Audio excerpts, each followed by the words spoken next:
Hello, my self Prabhat Kumar और BEd first year के आज हम लोग पेपर एक डिस्कस करेंगे। सन 2018 में आया हुआ पेपर है जिसका नाम है sociological perspective of education in India. मतलब भारत में शिक्षा के जो सामाजिक परिप्रेक्ष्य हैं इस पर पेपर था हमारा।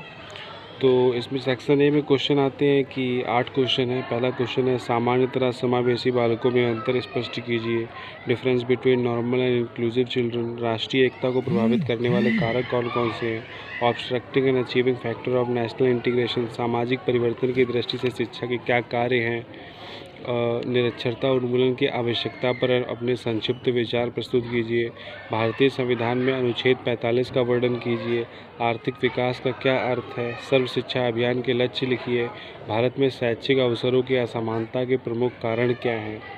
जो सेक्शन बी है उसमें हम लोग को करना क्या है कि 12 अंकों का हर एक क्वेश्चन होगा और 4 में से हमें 2 करने हैं।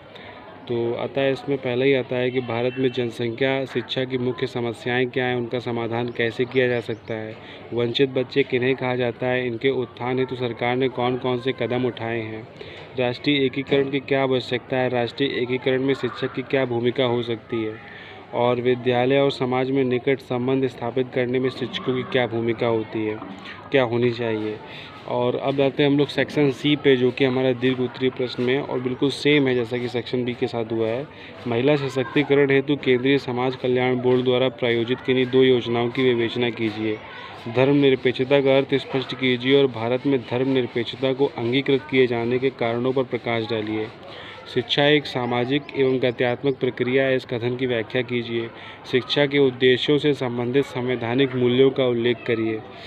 तो इस तरह से हम लोग का ये पेपर पूरा होता है और आगे हम लोग इसी तरह से पेपर के डिस्कशन करते जाएंगे एक एक। तब तक के लिए टेक केयर एंड बाय।